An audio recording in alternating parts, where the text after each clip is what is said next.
As reported in Strange Days, issue 14, a married couple in Tadworth, Surrey, England, claims they were awoken from their slumber by something very unusual hovering over their home, something that seems to have left evidence in its wake. It was April 21st, 1997. A woman, SC, and her husband were asleep in their bed. At around 3 a.m., they found themselves waking to the sound of a fox barking right outside their window. As they sat up listening to the squealing animal, they also took notice of something even more unusual, a terrific rumbling noise that seemed to be coming from directly over their house.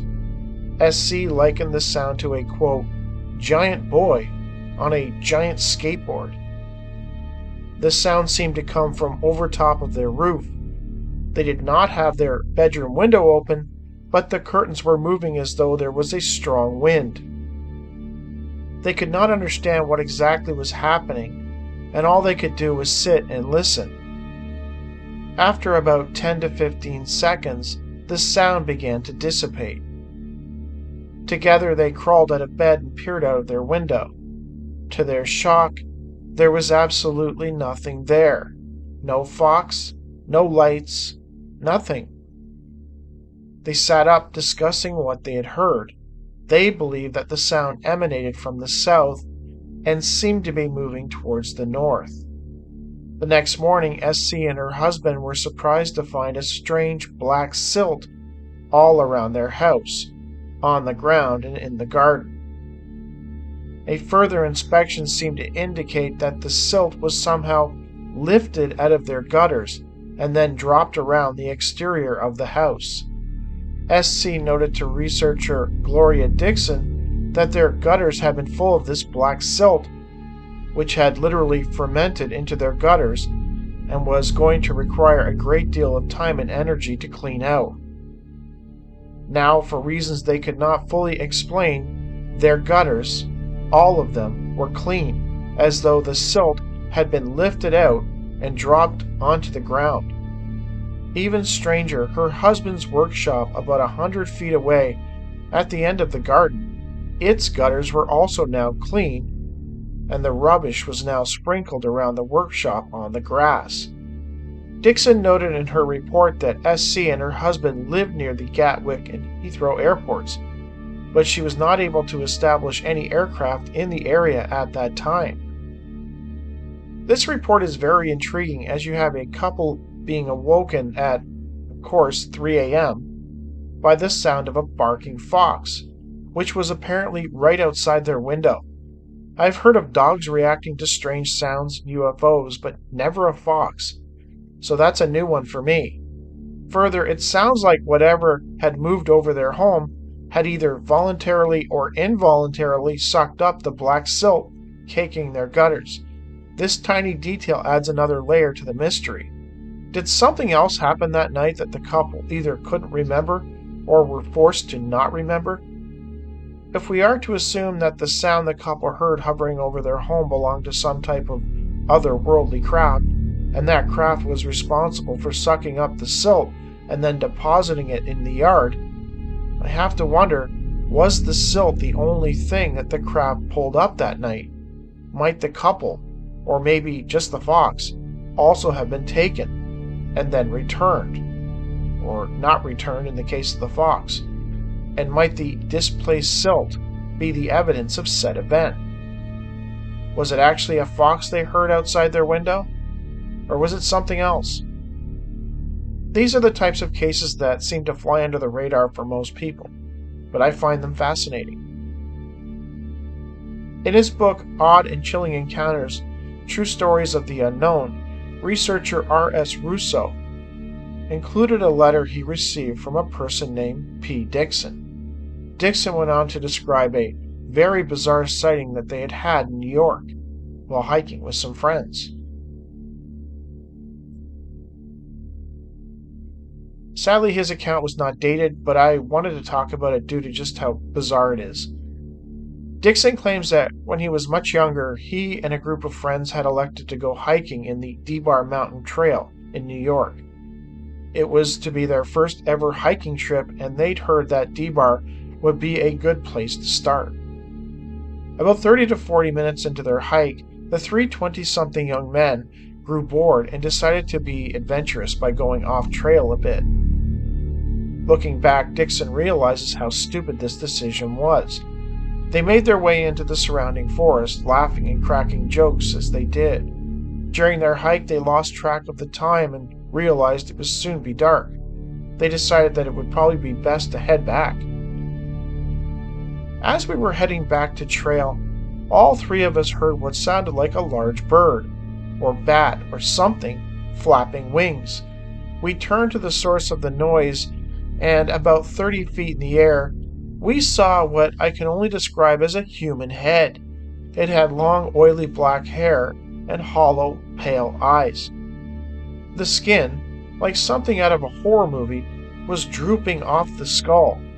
Around the cheeks or ears were tubes which resembled the bottom of a leak, and smallish, bat-like wings. It said nothing, assuming it was capable of speech, and didn't appear to notice us. The three boys were absolutely terrified by what they'd seen, though curiously none of them screamed. They made their way back to the trail in near silence. They didn't excitedly discuss what they'd seen. No one even so much as said, "What the heck was that?" It was just silence. We all seemed to understand what we had seen, and quietly got in our cars and drove home. We didn't even bother completing the trail, and to this day have only mentioned the sighting a few times. In 2009, a group of young boys in France claimed they encountered a bizarre creature in a tree. This one's weird.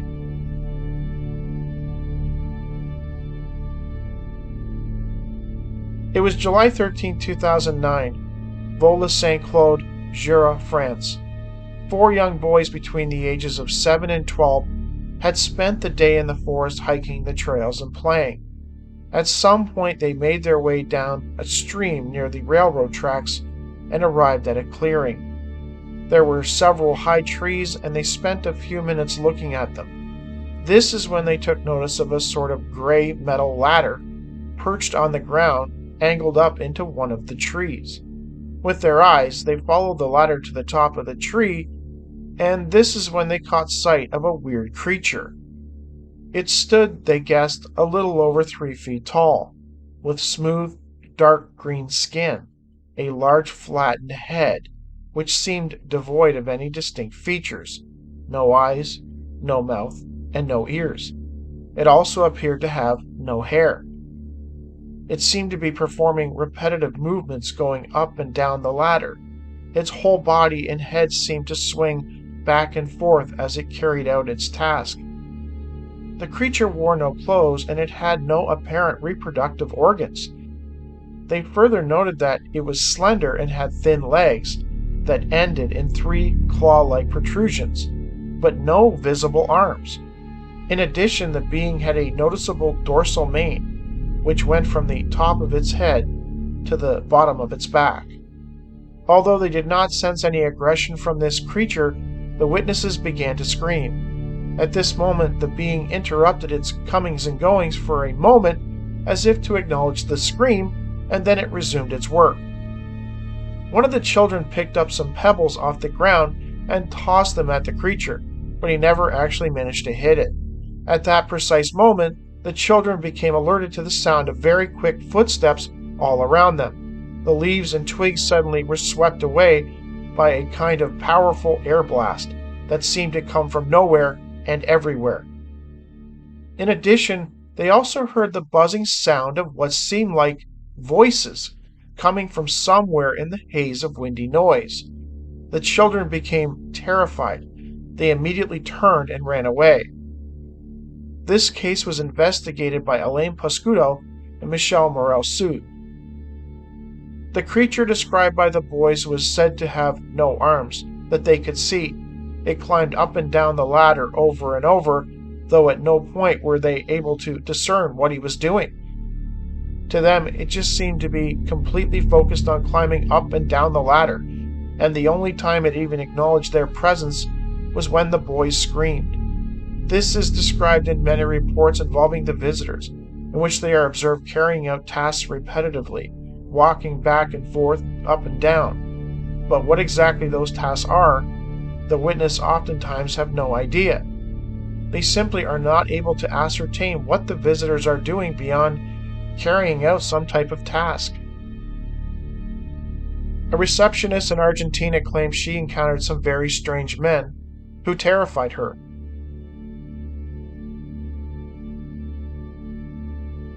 June 2000, Ushuaia, Tierra del Fuego, Argentina. Fernanda Rodriguez Briz was working as a receptionist at a business located on the corner of Mapu and Godoy Street, which faced the ocean. She was sitting at the receptionist desk one morning when suddenly 3 very strange persons entered the business. The strangers stood less than 7 feet from Briz, who greeted them and asked if she could assist them. She expected some kind of response, but she received nothing. They did not even look in her direction, choosing instead to completely ignore her. She found this a little odd, and she sensed that they might be trouble. As she watched them, she realized that all 3 were identical to each other, and she sensed that they were, quote, not human. All 3 were wearing the same clothing: black leather jackets, black pants, and shiny black shoes. The clothes appeared brand new, higher end, and not the type typically worn by people in that general area. Their faces were mask-like, with a strange olive skin tone. All 3 wore dark sunglasses and had dark hair with the same cut, and all 3 carried black briefcases in their right hand. They stood very close together in a row. To Briz, it seemed impossible for them to walk without stepping on each other, but they never did. They moved in unison with impeccable, coordinated movements, mirroring each other perfectly. Now confused and frightened, Briz stood up and asked them what they wanted, as all 3 now began walking towards a nearby employees-only hallway, still ignoring her. Briz was now trembling with fear as the strangers briefly disappeared from view around the corner into the hallway. They soon returned, one after the other, and now were walking towards the door.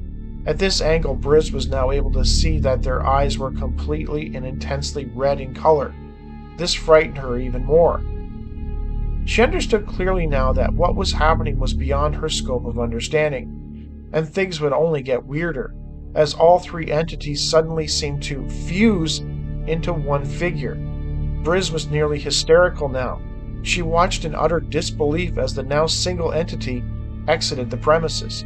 At this point, one of Briz's co-workers ran from the rear of the business and asked her if she knew who that strange man was. Briz was so stunned that she couldn't speak. Her co-worker ran out of the building and looked around the area, but now the lone strange entity was nowhere in sight. Briz was convinced that whoever or whatever those entities were, they were apparently imitating people, humans. Her co-worker later told Briz that he only saw the one entity. Derek Hayes over at the Monsters Among Us podcast has collected numerous reports of these strange mirror men. Typically they come in 3s, mirroring each other's appearance and movements so perfectly that it looks like one is peering into a mirror. This bizarre case was investigated by Joaquin Abenza, who wrote about it in his book, The Last Step. It does almost sound like an MIB case, though it was never clarified what they, the 3 entities, were after. They apparently spoke to no one, not even the other co-worker who spotted them, and despite walking down the hallway briefly, they did nothing except frighten Briz and immediately leave the business. Was frightening Briz their objective? Why?